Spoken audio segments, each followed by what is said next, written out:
Assalamualaikum warahmatullahi wabarakatuh. Kami dari kelompok 4 ingin membuat video pembelajaran mengenai sistem Pancasila sebagai sistem filsafat. Saya Zaki Fikri Diantoro dengan NPM 38. Saya Baiswa Sapitri dengan NPM 68. Saya Alisa Zakia dengan NPM 28. Saya Kelari Lana Pusari dengan NPM 6. Saya Nuranisa Zahari NPM 36. Saya Ana Juberina Azuki NPM 40. Selamat menyaksikan. Istilah filsafat berasal dari bahasa Yunani, yaitu filosofia, tersusun dari kata philos yang berarti cinta dan philia yang berarti persahabatan atau ketertarikan, dan kata sophos yang berarti bijaksana, pengetahuan, dan keterampilan. Filsafat merupakan awal dari ilmu pengetahuan. Filsafat disebut juga sebagai mother of science. Filsafat Pancasila secara umum adalah hasil berpikir atau pemikiran yang sedalam-dalamnya dari bangsa Indonesia yang dianggap, dipercaya, dan diyakini sebagai kenyataan. Norma-norma dan nilai-nilai yang benar, adil, bijaksana, dan paling sesuai dengan kehidupan dan kepribadian bangsa Indonesia. Dasar-dasar Pancasila sebagai sistem filsafat. Yang pertama yaitu landasan ontologis filsafat Pancasila. Ontologi menurut Aristoteles merupakan cabang filsafat yang membahas tentang hakikat segala yang ada secara umum sehingga dapat dibedakan dengan disiplin ilmu-ilmu yang membahas sesuatu secara khusus. Yang kedua yaitu landasan epistemologis filsafat Pancasila. Epistemologi adalah cabang filsafat pengetahuan yang membahas tentang sifat dasar pengetahuan, kemungkinan, lingkup, dan dasar umum pengetahuan. Epistemologi terkait dengan pengetahuan yang bersifat sui generis, berhubungan dengan sesuatu yang paling sederhana dan paling mendasar. Dasar-dasar Pancasila sebagai sistem filsafat yang ketiga adalah landasan aksiologis Pancasila. Istilah aksiologis terkait dengan masalah nilai. Ilmu yang mempelajari teori nilai adalah aksiologi.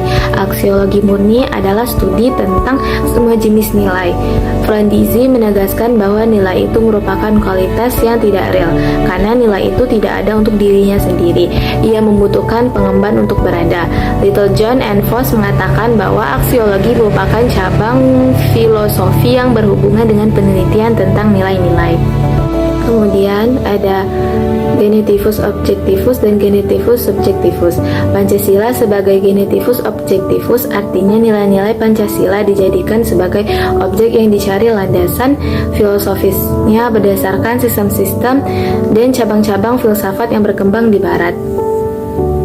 Pancasila sebagai Genetivus Subjectivus artinya nilai-nilai Pancasila dipergunakan untuk mengkritisi berbagai aliran filsafat yang berkembang, baik untuk menemukan hal-hal yang sesuai dengan nilai-nilai Pancasila maupun untuk melihat nilai-nilai yang tidak sesuai dengan nilai-nilai Pancasila.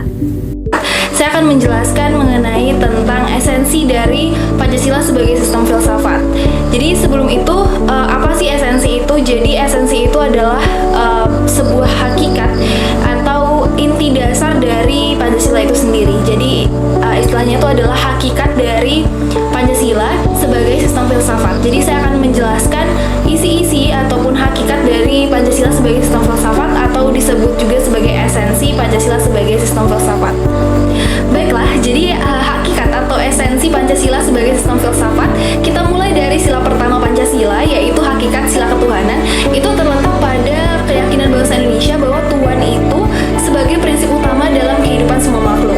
Terus di sila kedua yaitu sila kemanusiaan, yaitu adalah manusia itu monopluralis yang terdiri atas tiga monodualis, yaitu susunan kodrat atau jiwa dan raga, sifat kodrat manusia individu sosial, kedudukan kodrat manusia pribadi yang otonom dan sebagai makhluk Tuhan. Terus di sila ketiga yaitu hakikat sila persatuan, itu terkait dengan semangat kebangsaan kita, yaitu rasa kebangsaan terwujud dalam bentuk cinta tanah air yang dibedakan dalam tiga jenis, yaitu tanah air real, tanah air formal, dan tanah air mental. Lalu di sila keempat yaitu hakikat sila kerakyatan, itu terletak pada prinsip musyawarah. Ya, artinya kita tuh mengambil keputusan itu harus didasarkan atas semangat musyawarah untuk mufakat, bukan membenarkan begitu saja pendapat mayoritas tanpa peduli pendapat minoritas. Intinya saling menghargai dan bermusyawarah dengan baik.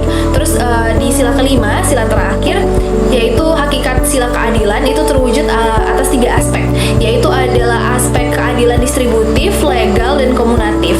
Nah, untuk keadilan distributif itu adalah keadilan bersifat membagi atas negara kepada warga negara. Keadilan legal adalah kewajiban warga negara terhadap negara atau dinamakan dengan keadilan bertaat. Nah, yang terakhir itu keadilan komutatif, itu adalah keadilan antara sesama warga negara. Baik, yang kedua adalah agensi Pancasila sebagai sistem filsafat. Pertama, meletakkan Pancasila sebagai sistem filsafat dapat memulihkan harga diri bangsa Indonesia sebagai bangsa yang merdeka dalam politik, yuridis, dan juga mereka mampu dalam mengembangkan ide-ide pemikirannya untuk kemajuan bangsa, baik secara material maupun spiritual. Yang kedua adalah Pancasila sebagai sistem filsafat membangun alam pemikiran yang berakar dari nilai-nilai budaya bangsa Indonesia sendiri, sehingga mampu dalam menghadapi berbagai ideologi dunia. Selanjutnya, urgensi Pancasila sebagai sistem filsafat. Pada sila ketiga, Pancasila sebagai sistem filsafat dapat menjadi dasar pijakan untuk menghadapi tantangan globalisasi yang dapat melunturkan semangat kebangsaan dan melemahkan sendi-sendi perekonomian yang berorientasi pada kesejahteraan rakyat banyak. Selanjutnya, pada sila keempat, Pancasila sebagai sistem filsafat dapat menjadi way of life sekaligus way of thinking bangsa